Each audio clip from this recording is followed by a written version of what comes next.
Today we're having a conversation about Father's Day. Father's Day is a day where dads are celebrated all around the world.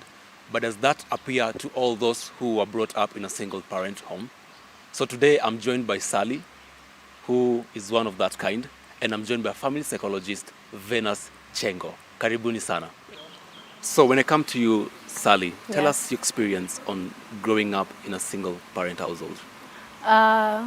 My parents divorced when I was 11, 12. And at that particular time, I did not understand what was going on, but I was pretty much observant. And I knew one or two things were not okay at home. So when my parents divorced, it was not really a shock.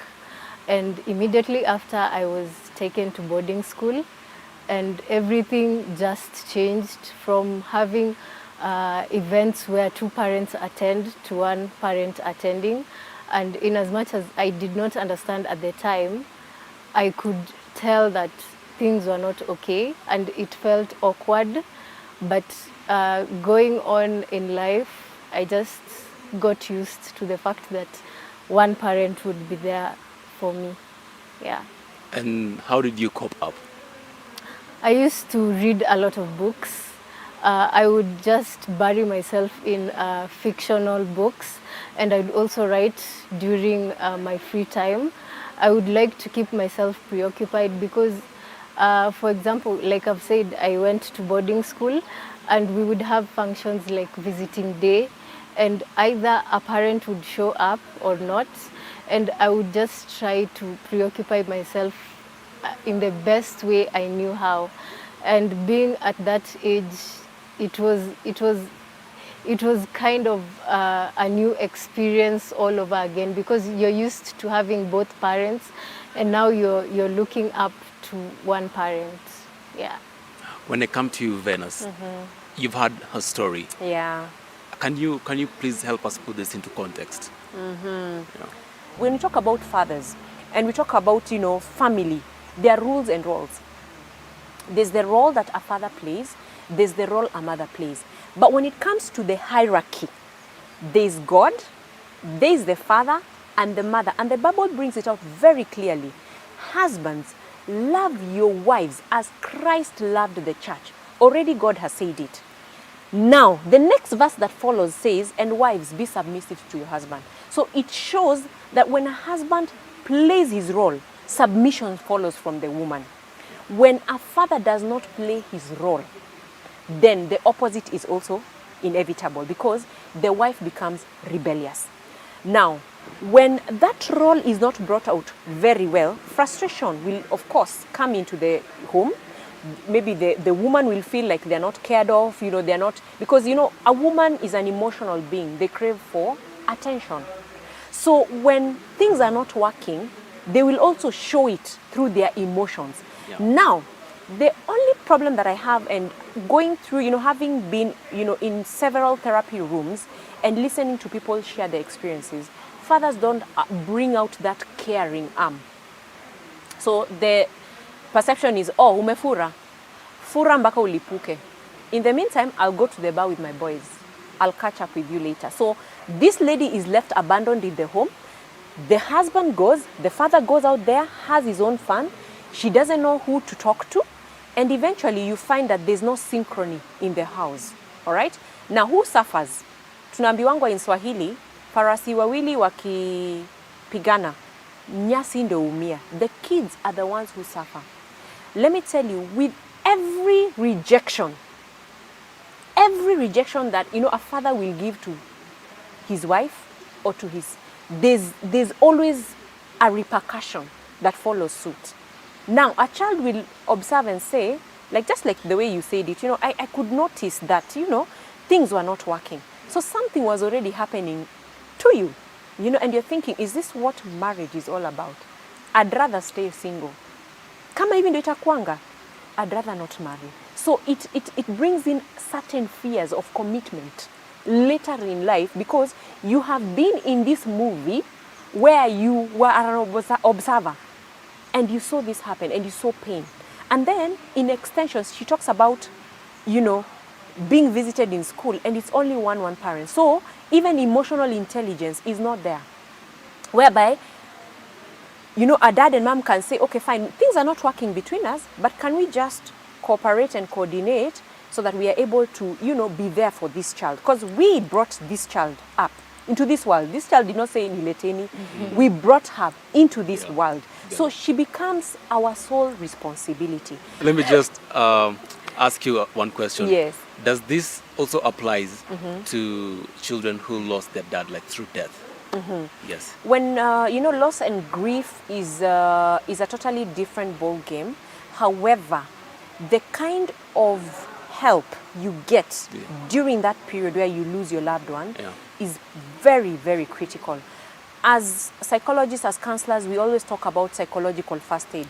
That is the point where you're going through a certain shock, like dad is no more.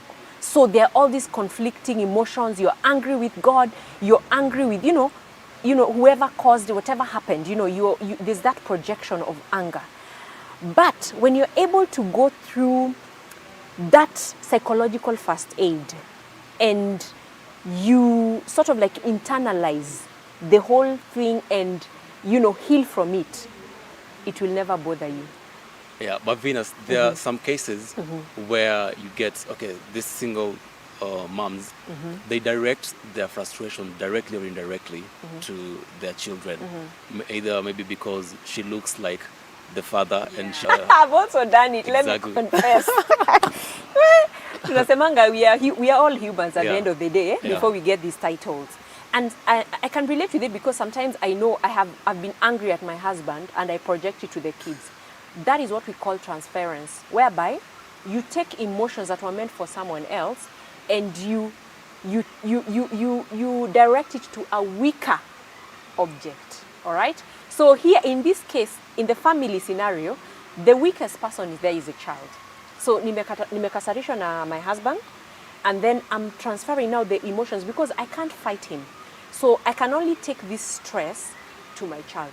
That is a common defense mechanism. However, let me say this. Most of us do things from a point of not being empowered. All right? Yeah.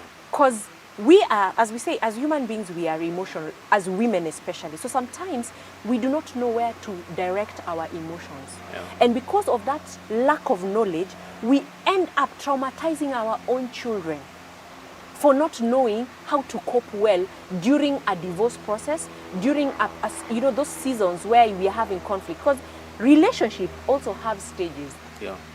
Immediately after the honeymoon stage, after a couple ties the knot, comes the drama stage. And the drama stage can go up till 10 years. During that time, you fight about anything and everything. It's about the handkerchief, it's about the toothbrush, it's about, you're always fighting, all right? So during that stage, if you do not know how to process stuff and you have a child, that child will suffer. So Sally, if I come to you and ask you about your experience when you're in school with other kids, were they talking smack about you and was it getting into your skin? How did you manage to get through that? I'm a closed person, Yeah. so I would rarely engage with other kids. I would withdraw myself, especially when it came to conversation about home. Whenever my classmates would talk about the holidays, just when we have opened school, I would very much avoid such conversations because I didn't have an exciting story to share. And I would just sit myself away from them and just do something to get my mind off the same conversations. And in as much as they'd try to engage me, I would just give very, very short answers to their questions, and I would pretty much avoid such conversations. Yeah. All right. So, like right now, we're celebrating Father's Day. Yeah. How do you feel when others are celebrating it, and for you don't really relate with it well? I wouldn't say it's a big issue because I believe I have outgrown that phase.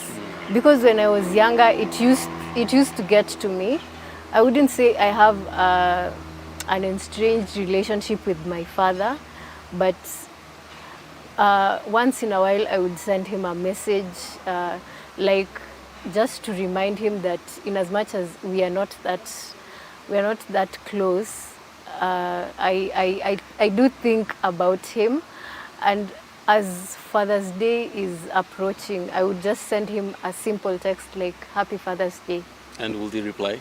Yeah, he would. Okay. Sometimes he would, sometimes he would not, because he's too much into his career and his job. So yeah. So, okay, growing up, maybe they come to you, Venus. Do you think there's a habit of where these children try to get another male figure in their lives to relate them to their father? Well, let me say this and probably address the mothers, because at the point whereby there's the family breaks and now it moves from being a closed family into a single kind of setup. It's very, very important that the mother is able to identify someone who can step in and play that role. And I'll explain why. During these processes, and going by her story, there's always that fear of rejection. There's always those questions, unanswered questions, of why this person has chosen to let go of this person. This is my dad. Why has he chosen to walk away? So there are three things: the fear of rejection, the fear of commitment, the fear of being abandoned. Those are things that are side effects of being in a single family. All right. So at that point, it's very important for what we call critical intervention or immediate intervention, whereby she's able to be introduced to an uncle who can step in and play those daddy roles. Yeah. Last words to fathers. Of course, I want to say Happy Father's Day, and especially to my father, Mr. Joseph Macbeth Kituko. Sally, last words to people watching you. A father's shoes cannot be filled by just anyone. So we appreciate their efforts and how relentless they are. And we love them despite their flaws also. And we give them all our aspirations and our dreams. And they believe in us. Yeah, we love them unconditionally. That's a wrap from us. Thank you so much, guys, for joining me today. Happy Father's Day to all the fathers out there. The conversation continues at Switch TV Kenya on Twitter, at Jamie Macapolo. Until next time,